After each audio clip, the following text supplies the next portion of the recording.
引流之主就是兔女郎大姐姐，但是大姐姐现在很不开心。昨天刺杀孙荣的任务不仅失败了，她的2个手下被炸成了烟花，只要是传出去，他们引流的颜面何存？于是为了保持自家龙头地位，引流之主竟然直接对目标人物孙荣发布了引杀令，也是组织最高的刺杀任务，安排了无数苍蝇监视器时刻监视孙荣。孙荣对此一无所知，还是那快乐的喊着王师兄呢。而王令的2个好兄弟凑上来问他昨天约会的事情，陈超满脸痴汉的握着他的左手，这只手碰过吧？今晚就用这个了。这时卓毅和王祖康都走了过来。王祖康知道昨天孙荣被刺杀的事情，决定今天对他进行特殊保护。孙荣却一脸懵逼，主要是昨天王令一直是暗中对抗2个杀手，孙荣压根不知道自己差点被暗杀。当然，最后的功劳还是被王令强行按在了卓毅头上。卓毅成功荣获第1捡漏王的称号。不过现在问题更严重了，卓毅掏出那份引杀令，传说被引流下过引杀令的目标基本看不到第2天的太阳，但是没关系，他们学校是最安全的。卓毅直接调来了仙甲巡检部队负责门口的安保，守护校园内的则是从修真军退伍的棒小伙。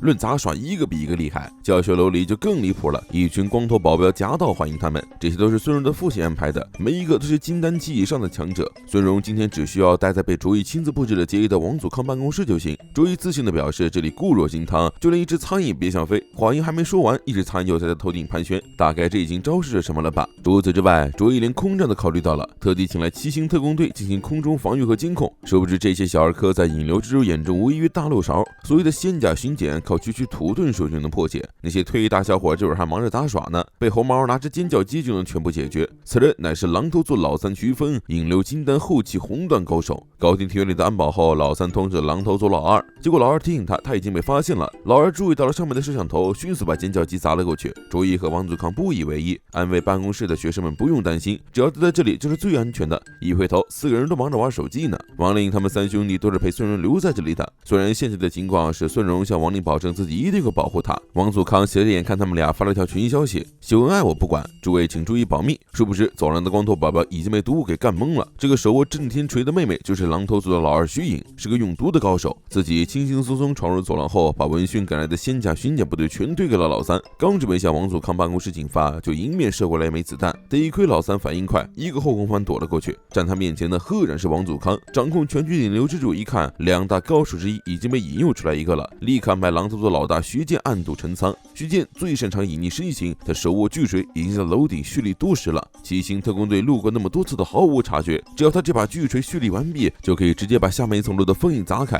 直接从窗口突入进去。此时的王令却难得露出了痴汉的笑容。这个男人看见校花都面无表情，现在居然因为干脆面大礼包笑成这样。他集齐了全部纪念馆干脆面，获得了大礼包，奖品会在15分钟内由无人机派送。其他人有些无语的看着王令。这时走廊的王祖康已经开始和徐老2激战了。王祖康同样是金丹期的高手，虽然胖，但是身体灵活，屡屡躲过徐老2的链球，还嘲讽对方，气得徐老2将手中的链球径直甩出去。等王祖康躲开后，突然说了句大，紧接着链球迅速变大，一前一后把王祖康挤在了中间。可惜没过多久，这震天锤就被王祖康用灵力碾成齑粉。感慨他们引流的人越来越没品位了，吃饭的家伙都敢用拼夕夕出产的量产玩具。眼看王祖康朝自己逼近，薛老3赶紧拿出一张毒报符，趁对方被毒物逼退迅速逃跑。结果这一小子不看路，刚好撞上王令开门取快递，被撞晕了过去。醒来后的王祖康已经面色和善在他身边了。徐老2 game over。不过庭院里的薛老3很顺利，而就在这时他遇到了2哈，瞬间就被凯的2哈俘获了身心，甚至手摸他毛茸茸的头，被咬只手也不反抗。于是2哈也不跟他客气，直接把他的灵力同寿元一起吸了过来。20岁年轻大家伙秒变老爷爷。细胞灵的2哈暂时恢复了妖王形态，一到死亡圣人还没士气，徐老2就先把自己的腰给闪了，眼睁睁看着老3也被爆了。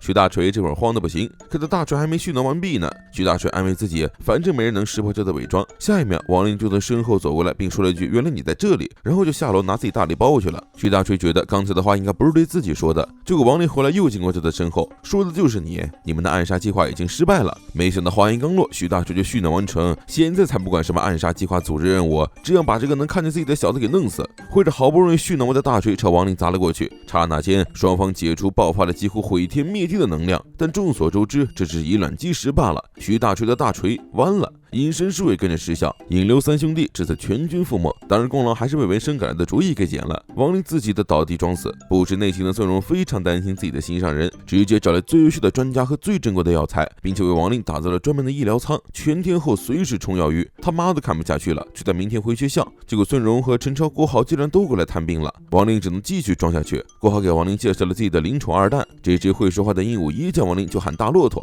除了他们以外，连二哈都跟来了。趁王林不能动，赶紧舔舔吸点灵气。孙荣也趁机跟王林的妈妈搞好关系，还送上了大还丹、美容金丹等一系列丹药，还有能让人满血复活的鸡血大补针。孙荣嘿嘿的笑着走到了王林身边，说要用鸡血大补针配合灵能灌注将其恢复。所谓的灵能灌注，就是修真者将自己的灵能灌到别人的体内。刚准备开始，就被陈超打断。王祖康听说他要去看王令，就让班长把灵能测试手环带了过来。灵能测试需要输入真气，那王令就必须得被孙荣这样那样了，吓得他赶紧站出来表示自己已经好多了。本来打算后天回学校的，几个人围着桌边准备开始。陈超率先戴上手环开始，手环上的数字不断上涨，他体内的灵力也不断输送了出来，最终凝聚成一个具象化的气团。虽然测出的数值和入学测试差不多，但是能将灵力聚集并体外视觉化，需要持之以恒的锻炼。能做到这一点，才算真正的踏入修真门槛，相当鲤鱼跃龙门的龙门。当然，这道龙门是被王令直接无视的。另一边，名门学校59门也在进行测试。这个名叫唐静泽的学生一出手就一鸣惊人，随着灵力的不断输出，整个学生会狂风阵阵，最终远超第二名，拿下了4379的超高分，甚至打破了10年前卓异的记录。其他学生会成员纷纷高喊唐师兄威武。与此同时，郭浩也斩获了176分的超低分，羞得差点从窗户跳下去。不过在听到孙荣担心弄坏手环，所以不想测的时候，立刻和陈超一起化身超级赛亚人，表示入学2000多分的他灵能球最多这么大。孙荣随手一试，就瞬间震撼到笨蛋二人组，坊间传来惊呼：怎么可能这么大？孙荣的分数也突破了4000，在全国排行中位列第二。唐吉泽看到后有些不爽，但好歹保住了自己的第一名。